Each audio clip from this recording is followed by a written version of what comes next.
तो गाइस ये आप लोगों का आंसर है define homogeneous and heterogeneous mixture, जो मैंने आप लोगों से पिछली वीडियो में पूछा था। अब आप नोट कर सकते हो। तो guys welcome to Study Point मैं प्रणय यूट्यूब चैनल। मैं प्रणय पाठक आप लोगों के लिए live class 10 chemistry chapter 2 is matter around the pure का पार्ट 2। तो गाइस पार्ट 1 मैंने डाल दी, उसमें मैंने what is mixture, types of mixture को कवर किया था और हमने टाइप्स ऑफ मिक्सचर में होमोजीनियस एंड हेटेरोजीनियस मिक्सचर्स को कवर किया था। होमोजीनियस कौन से मिक्सचर्स होते हैं जिनके पास जिन मिक्सचर्स में यूनिफॉर्म कंपोजिशंस होते हैं वो होमोजीनियस मिक्सचर्स होते हैं, और हेटेरोजीनियस मिक्सचर्स वो होते हैं जिनमें नॉन यूनिफॉर्म कंपोजिशंस होते हैं। तो अब बात करते हैं एक्टिविटी 2.2 की। तो चलिए शुरू करते हैं। Let us again divide the class into 4 groups A B C and D. अब जो क्लास को हम दोबारा 4 ग्रुप में डिवाइड करते हैं, A B C and D. Distribute the following samples to each group. अब डिस्ट्रीब्यूट करो इन सारे सैंपल्स को हर एक ग्रुप में। Few crystals of copper sulphate to group A. कुछ क्रिस्टल्स दो कॉपर सल्फेट के ग्रुप ए को। 1 spatula full of copper sulphate to group B. एक spatula full copper sulphate to group B को। चॉक पाउडर और wheat flour to group C. Chalk powder या wheat flour इन दोनों में से कोई एक ग्रुप सी को दो। फ्यू ड्रॉप्स ऑफ मिल्क और ink to group D. Milk और इंक इन दोनों में से किसी एक के कुछ ड्रॉप्स दो ग्रुप डी को। Each group should add the given sample in water. हर एक ग्रुप ने सारे सैंपल अपने वाटर में ऐड कर लिए हैं। And stir properly using a glass rod. अब उन्हें स्टिर उन्हें प्रॉपरली करना है ग्लास रॉड की हेल्प से। Are this particles in the mixture visible. क्या ये जो पार्टिकल्स है मिक्सचर में विजिबल होंगे? आगे देखते हैं। Direct a beam of light from a torch through the beaker containing the mixture and observe from a front. अब जो बीम ऑफ लाइट है टॉर्च की वो बीकर पे मारो लाइट को, और फिर उसके फ्रंट से उसको देखो। क्या लाइट का जो बीम ऑफ लाइट है उसका पाथ विजिबल हो रहा है? Leave the mixtures undisturb for few minutes and set up the filtration apparatus in the meantime. Is the mixture stable or do particles begin to settle after some time? Mixtures को ऐसे undisturbed किए छोड़ दो कुछ minutes के लिए और उसे फिल्ट्रेशन अपैरेटस के लिए डाल दो। क्या जो मिक्सचर है वो स्टेबल होगा, मतलब एकदम रुका हुआ होगा, या जो मिक्सचर्स के जो पार्टिकल्स है अपने आप एक सेटल हो रहे होंगे? Filter the mixture, is there any residue on the filter paper. अगर आप फिल्टर पेपर में मतलब फिल्ट्रेशन प्रोसेस से उस मिक्सचर को फिल्टर करोगे, क्या उसमें कोई रेसिड्यू होगा? रेसिड्यू मतलब कोई भी अनवांटेड मटेरियल को जो भी पार्टिकल्स आपने डाले वो फिल्टर पेपर पर हो जाएंगे, फिल्टर पेपर पर रुक जाएंगे। Discuss the result and form the opinion. अब कह रहा है रिजल्ट डिस्कस करो और ओपिनियन को बनाओ। Group A and B have got a solution. अब जो ग्रुप ए और बी है उनके पास तो सोल्यूशन आ गया। ग्रुप सी के पास सस्पेंशन है, ग्रुप डी के पास कोलोडियल सोल्यूशन है। Now we shall learn about solution, suspension and colloidal solution in the following section. अब हम लर्न कर चुके हैं सोल्यूशन को भी, सस्पेंशन को भी और कोलोडियल सोल्यूशन को भी। What is solution? Solution is a homogeneous mixture two और मोर सब्सटेंस। जो सोल्यूशन है एक तरह का होमोजीनियस मिक्सचर है, दो या दो से ज़्यादा सब्सटेंस का। You come across various types of solution in your daily life. मतलब आप लोग अपने डेली लाइफ में बहुत सारे सोल्यूशन से फैमिलियर हो गए। लेमोनेड, सोडा वाटर एक्सेट्रा और एग्जांपल्स ऑफ सोल्यूशन। जो लेमोनेड, नींबू पानी, सोडा वाटर, ये सब एक एग्जांपल है सोल्यूशन का। Usually we think a solution as a liquid that contain either a solid, liquid or gas dissolved in it. मतलब कि जैसा कि हम जानते हैं कि सोल्यूशन वही होता है जिसमें लिक्विड कंटेन होता है, चाहे वो सॉलिड, लिक्विड या गैस कुछ भी उसमें डिसॉल्व हो।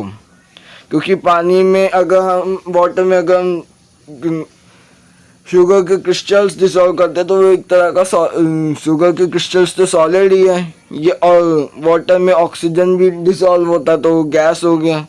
तो मतलब वाटर में कोई भी मैटर डिसॉल्व हो सकता है, कोई भी स्टेट ऑफ मैटर डिसॉल्व हो सकता है। But we can also have solid solution, alloy and gaseous solution air. पर हमारे पास सॉलिड सोल्यूशन अलॉय नाम का भी एक मैटर है, and gaseous solution air. In a solution 3 homogeneity at the practical level. अगर सोल्यूशन में देखें तो उनके पास होमोजेनिटी होती है एक प्रैक्टिकल लेवल पे। For example lemonade taste is the same throughout. अगर जैसे कि आप देखो लेमोनेड अगर आप पीते हो नींबू पानी, तो जब तक आप उस नींबू पानी को ख़त्म नहीं कर लेते आपको टेस्ट सेम ही आता है पूरे नींबू पानी में। तो वो उसमें हम कह सकते हैं कि वो एक यूनिफॉर्म कंपोजिशन कंटेन करता है और वो एक होमोजीनस मिक्सचर है, होमोजीनस है वो। For this show the particle sugar और salt are evenly distributed in the solution. तो मतलब ये शो करता है कि जो पार्टिकल्स होते हैं सॉल्ट और शुगर के वो इवनली डिस्ट्रीब्यूट होते हैं सोल्यूशंस में। अब ये अलॉय के बारे में जान लेते हैं। अलॉय है क्या? Alloy are mixtures of two और मोर मेटल्स और मेटल एंड नॉन मेटल। ये अलॉय एक मिक्सचर है दो या दो से ज़्यादा मेटल्स या नॉन मेटल्स का, and cannot be separated into the components by physical methods. और ये फिजिकल मेथड से सेपरेट नहीं हो सकता। But still an alloy is considered as mixture because to show the properties of constituents and have a variable composition. तब भी ये एक मिक्सचर है क्योंकि ये प्रॉपर्टीज शो करता है और इसके पास एक कंपोजिशन वेरिएबल है। जैसे कि ब्रास एक में, for example brass is a mixture of approximately 30% zinc and 70% copper. अगर एग्जाम्पल ले तो 30% जिंक उसमें अप्रॉक्सीमेटली और 70% कॉपर उसमें होता है। अब इसको पढ़ते हैं। Solution as a solvent and solute as its component. अब जो भी सोल्यूशन होता है तो उस सोल्यूशन में दो चीज़ होती है, सॉल्वेंट या solute components. The component of the solution that dissolve the other component in the usually the component present in larger amount is called solvent। अगर अब जैसे कि हम लेते हैं वाटर और शुगर का मिक्सचर, तो वाटर और शुगर के मिक्सचर में कौन सा सॉल्वेंट और कौन सा सॉल्यूट है? वाटर इज सॉल्वेंट क्योंकि वाटर जिस मिक्सचर में कि जिस कंपोनेंट की जो अमाउंट है वो सबसे ज़्यादा होती है वो कंपोनेंट सॉल्वेंट होता है। अब जैसे कि नींबू शुगर और वाटर के मिक्सचर में वाटर का जो अमाउंट है बहुत ज़्यादा है, वाटर का अमाउंट शुगर से ज़्यादा है, तो इसलिए वाटर इज़ अ सॉल्वेंट। अब सॉल्यूट यूजुअली वही होगा जिसकी लेसर क्वांटिटी होगी। तो मतलब शुगर और वाटर के मिक्सचर में जब वाटर का अमाउंट ज़्यादा है तो वो सॉल्वेंट हो गया, और शुगर का अमाउंट कम है तो वो सॉल्यूट हो गया। अब बात आती है एग्जांपल्स की। अब इन्होंने सॉल्वेंट और सॉल्यूट के एग्जांपल्स दिए हैं। A solution of a sugar in water is a solid in liquid solution. In this solution sugar is a solute and water is solvent. जैसे कि मैंने आपको बताया कि जो शुगर और वाटर का सॉल्यूशन है उसमें जो वाटर है उसका अमाउंट ज़्यादा है तो इसलिए वो सॉल्वेंट है और शुगर सॉल्यूट है।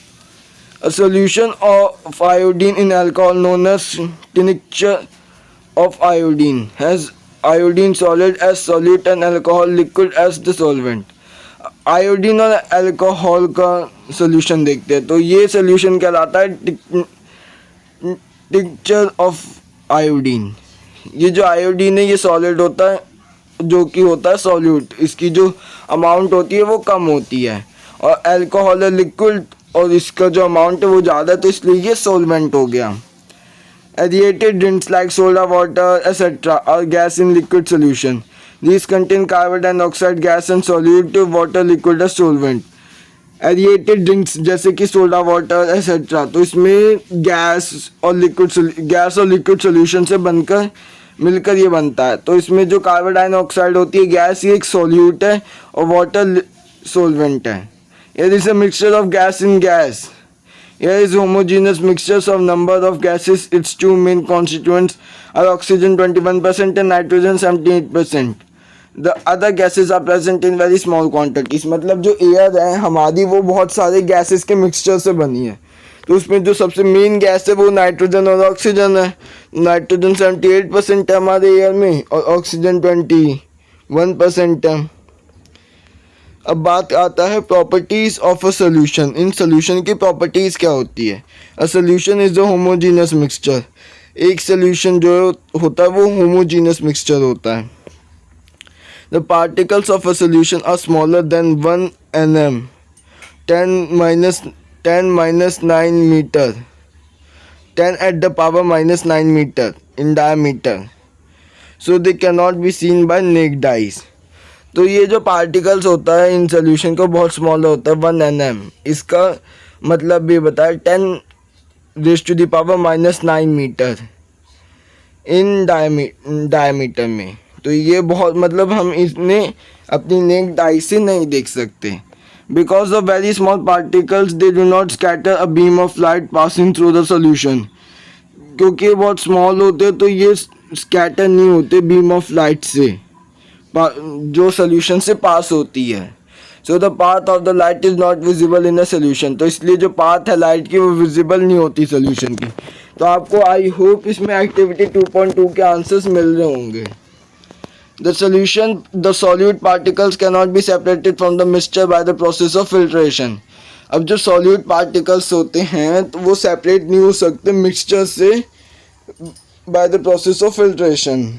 The solute particles do not settle down when left undisturbed, that is solution is stable। जो solute particles होते हैं वो जब तक settle down नहीं होते और अगर हम undisturbed ना करें तो वो जो solution है वो stable हो जाता है। तो मतलब कि उसमें एक्टिविटी 2.2 में तो बहुत सारे क्वेश्चंस पूछे थे। इन प्रॉपर्टीज़ को पढ़ के हमें उन सारे क्वेश्चंस के आंसर हमें मिल गए। So guys, thank you for watching this video. If you like this video, please press like button and subscribe my channel and press the bell icon.